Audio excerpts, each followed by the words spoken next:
Hello and welcome to UAT Time within the United Countries special by First Ukraine. You can find us on the frequencies available on our website firstua.com. I'm Sergey Velichanskiy. And I am Olivier. UAT Time is dedicated to bring Ukraine and Europe closer to each other by introducing the real Ukraine to the rest of the world. Somebody said that beauty will save the world. After a short conversation with this person, you will finally understand the meaning of the slogan. Our guest today is Lika Roman, Miss Ukraine 2007 and a social works activist. Welcome. Welcome. Thank you. Well, let's back in 2007, you participated in the beauty contest. Yes. So, and you became a number one beautiful girl in Ukraine. It's by the contest, but I don't believe that there is only one beautiful lady in all Ukraine. We have so many beautiful girls and women, and I believe that beauty is something more than only outside looking. I really believe it's not only words, but I really believe, and I think that everybody choose to be beautiful or no.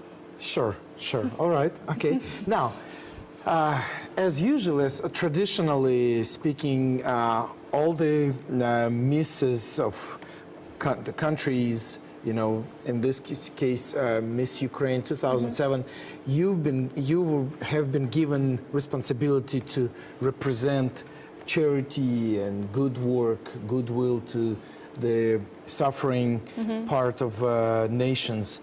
And usually it kind of goes like, okay, this is your crown, this is what you need to do. Hello, hi.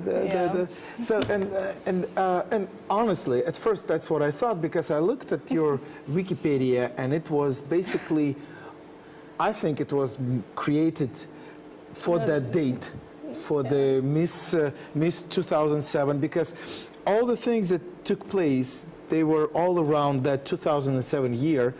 And not longer, and I saw so many different events that you participated in, and I thought, well, I know how it goes.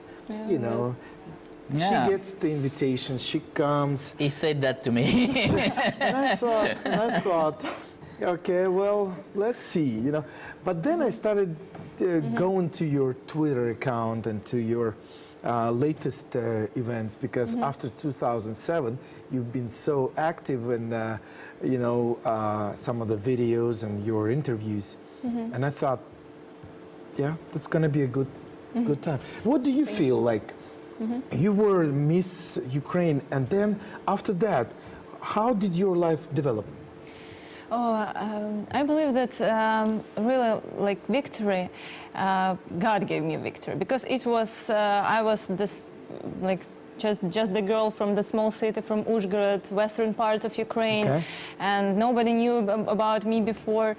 But I was, in my heart, it was a dream. From 14 years old, I was praying that God will give me more opportunities to do something more. And we were going with our friends to orphanages a lot.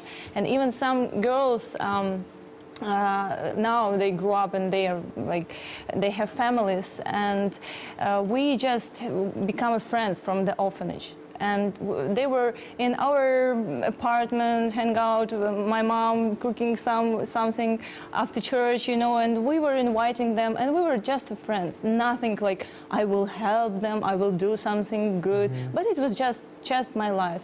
And then I was thinking that maybe I can do something more for more people. And I started praying about that. I believe in the power of prayer. And then I won the beauty contest. I never participated before in any beauty pageants. I never participated in modeling business before. I was completely in the different side. So my dream was Africa, to go to Africa to help there. It's like, and it was really funny because I won, and then I had so many opportunities to do something, but a lot of them, they were just come and, you know, say hi, to show off. And I didn't like that just like that. I came, but I believe that there is something more than we can do. We all together. I can't do anything by myself, actually. You know, but, that's very interesting because we made with Lika in a special art event at the gallery of in Kiev, and one of my friends, Mr. Beregovoy, this man is engaged in a Miss Contest also, and he said to me, Olivier, I have to present to you a very special person. It's okay. She was Miss 2007. I say okay. But she's very special, you will see. And he presented me Lika and say, really, you will see, discuss with Lika, and we discussed. And that's really amazing because I was not supposed to meet a person like Lika. And yes, what I like is that in the life of Lika, you have the both sides. You have activities, and you have also this philosophic side of she believes in God, and I think you cannot understand this lady if you don't understand that at the beginning she believes. Yeah. Okay. Well, I think that's how it started way before the 2007. It started. I think that's what I'm getting from you. But and that's why it continues after 2007 as well. It continues and goes on. What is your mission right now? What do you feel like your calling? I'm really passionate about changing maybe the mindset, the moral values, what we base on our life, and what is our purpose in life. And I was in so many schools, universities around the world, not only in Ukraine. But I saw so many young people there completely lost, and they don't know where to go, what to choose. And I'm really passionate to say and to even to say them that we can do different choices, like good choices, even if we don't have good opportunity for life or parents that will support us or will give us the chance to do something big in life, to do career or something. But we choose the hope, we choose real life in everyday base, like in everyday, and it's my message. And sometimes, and even about purity, because in the beauty contest, beauty contests are not really about purity, about abstinence before marriage. So it's and it's just how I live, and I can say that I'm not somewhere, just in a corner sitting and just there, and my life is like that. No. I'm a normal girl. I like to hang out. I like movies. I like different things. I do some maybe mistakes, but I believe there is something bigger for our life, and we choose this now. And so, and when I'm coming to the orphanages, whereas real my heart is there, and because I see so many girls and boys, and they are really lost, and they don't know how to value themselves. But you have a problem in our modern societies, and this is in Europe, European Union, in USA, and in Ukraine or in Russia. In our modern societies, the new generation, and not only the new generation, need a sense of life. They need to know why they are on Earth and what is the sense of their life. And I think that's now one of the biggest topics in our modern society, is to show to the people that everything is in a way of something more important. And really, in our society, modern society, we have the big problem with to show that everything has a sense.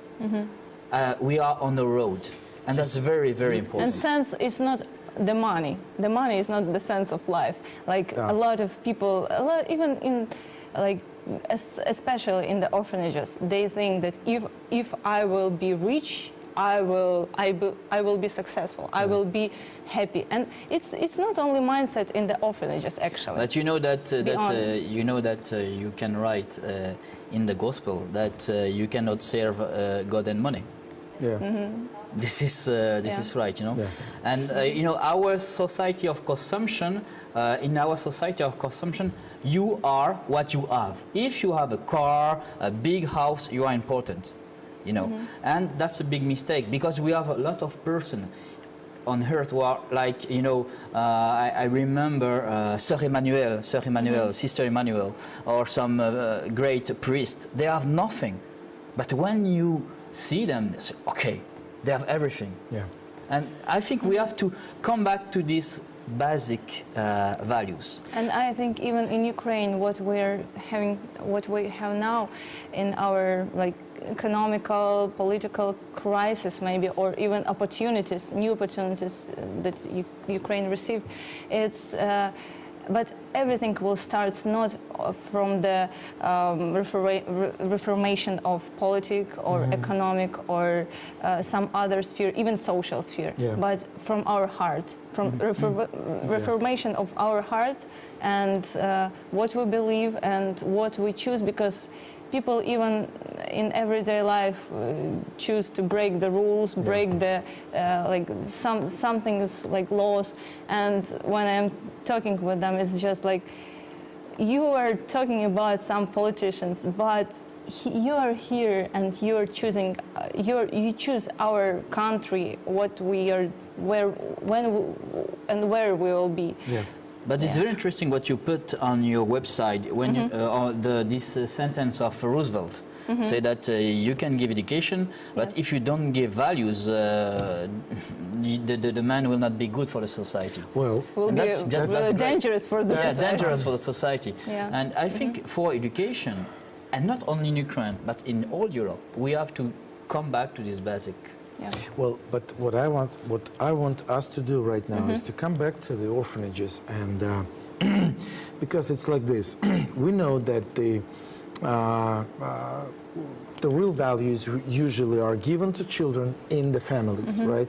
That's supposed to happen if the families are functioning well, if they have values themselves. Well, that's one issue.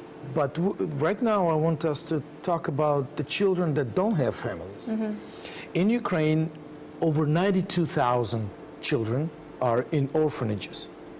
92,000. Well, 80% of them are the ones that have parents, but the parents gave up on them.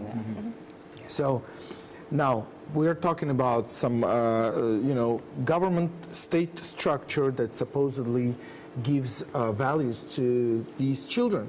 But what we have here is 30% of graduates become homeless, 20% of graduates become criminals, and almost 10% commit suicide.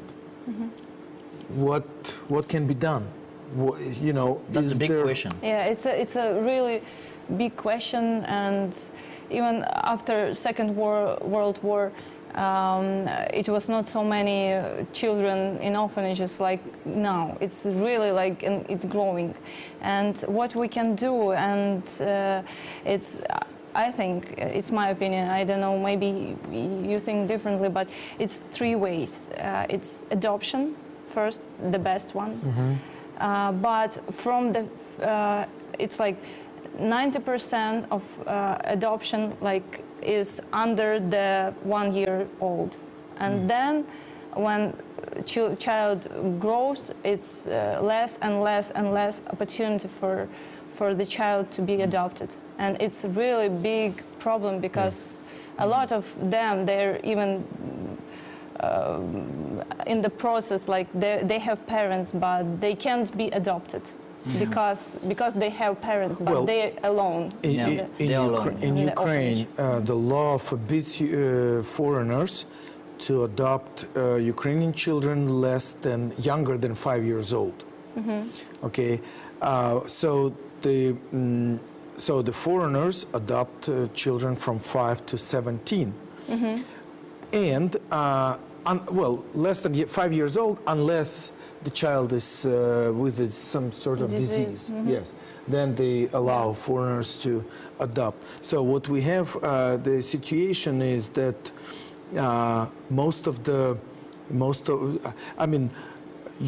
Ukrainians never adopted children with diseases. Yes. No, never. It's wrong. Okay. It's not never. I have But friends who can- adopted Yes, but you have a children problem with this law. disease. This law is not good, you know. And, This law is yeah, not good. that- well- really Yeah. not good. Well, that's and, probably, that's... And this law was made under Yushchenko period. And that's the same law in Russia. You can not adopt children before 5 years old without a disease. Okay, let me correct. No Ukrainian family adopted a child with the Down syndrome. Okay, it talks I'm only not sure about this. about that. Okay, with Down. But maybe, so I want to be it's not- correct. yeah. Because with AIDS, I know adopted Okay, and with okay. different. Yeah. So now, what? Solution, you say adoption and Yeah, adoption, it's the first one and the best one. Second one is the small, like, houses, like 10 or 12 children there, and the father and mother, maybe they have already 3 or 4 children, biological, and Okay. they not adopt, but they like maybe looking for the children Become their chaperones. Okay. Yeah, and it's other way to do that, but it's a lot of corruption in that too. In adoption, it's a lot of corruption, especially with foreigners. Yeah. And unfortunately, and in the small houses or small, I don't know, orphanages. I don't like this word. I don't like this word, orphanage, but it's like small. Houses. And third, what is really in my heart, I was, in western part of Ukraine, in Zakarpattia, and I went to almost all orphanages that are in Transcarpathian, and there is. And with all principles of the orphanages, I spoke, and with the children, of course, but with the principals, and they said that, the biggest problem that we have is not some financial or some needs, but we don't know what to do with the children when they are graduated from the orphanage. When they're out of What we can do, because a lot of their parents are just disappeared, and nobody knows where they are. And they're trying to make some places for these children in small garage, some, I don't know, little places. I want to react on that. I think, in my personal experience, my family, father and mother, we received some children. We were in the second stage. That means we received children who had families. But and my mother worked with orphanage during more than 30 years, and in my family I receive a lot of children with my mother and my father, and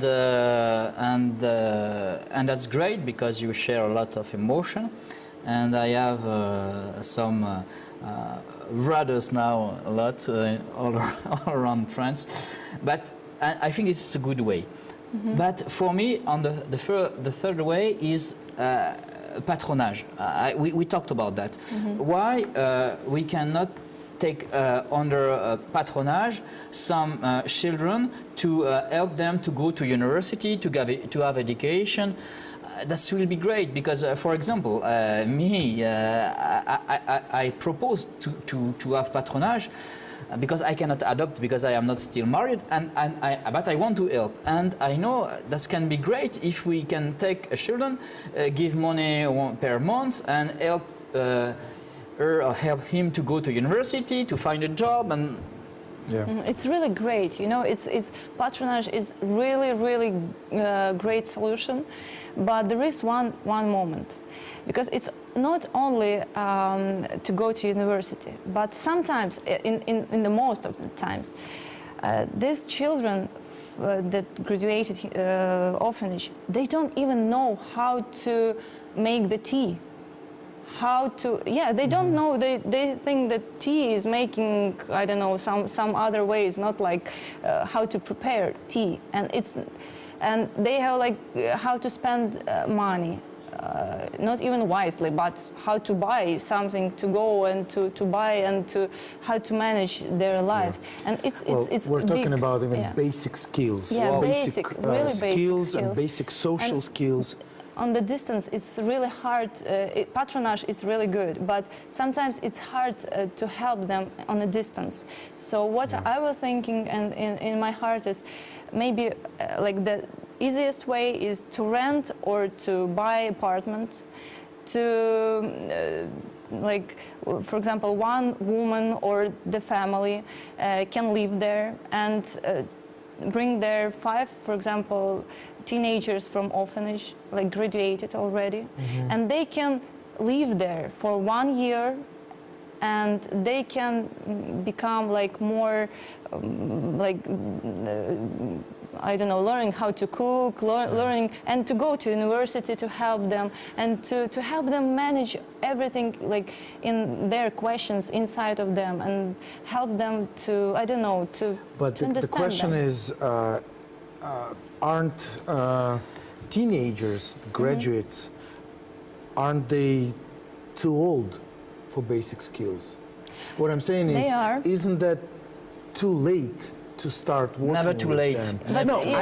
I know, but what I'm saying is, Yeah, I understand. If, you know, it's you know, another side of this. You rent an apartment, you live there, and you have these guys that have no social or behavioral skills, how to behave themselves. They come as late as they want. Yeah. They come back No, home drunk. there is You know, some there's- rules, and if they don't want to be there, they can. They're free. They're already What I'm- free. What I'm saying is, I believe Ukrainians. there is nothing new under the sun.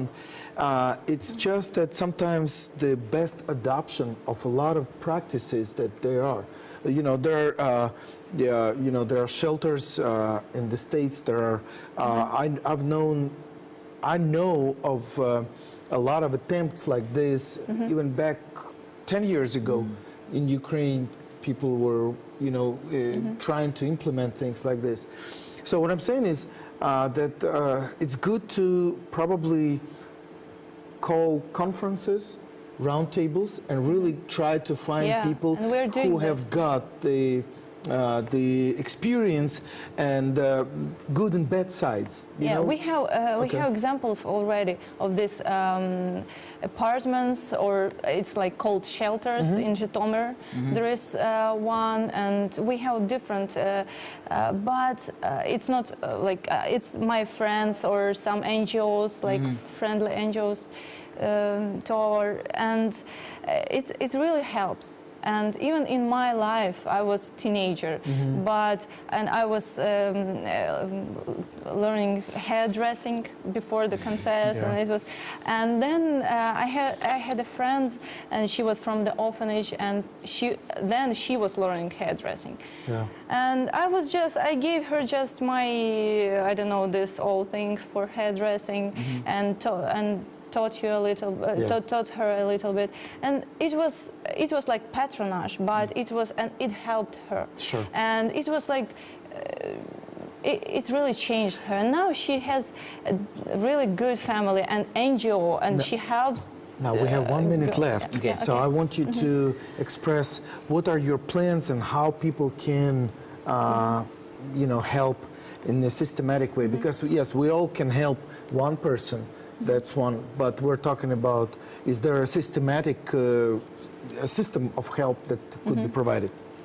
Yeah, we will do this project with apartments for sure, to help these teenagers Okay. from the orphanage. And on the website, we will make possible to donate to the for this particular project. And other projects in the orphanage, like patronage and like just some particular help to the orphanages, because they really need sometimes different things. And but I'm really passionate more about the teenagers and people from other side of the earth. They can help them, and I believe that they have chance to become successful, even from inside. Well, this is what I meant when I said in the beginning, the beauty can save the world. But when we meet this person, that's how we understand what is meant by this slogan. It was United Country UAT time by First Ukraine. Our guest was Lika Roman, Miss Ukraine 2007 and a social work activist. Olivier Vedrine and Sergey Velichanskiy were working for you in the studio. Stay with us and we will show to you the real Ukraine. Thank you for being with us. Have a good day and see you soon.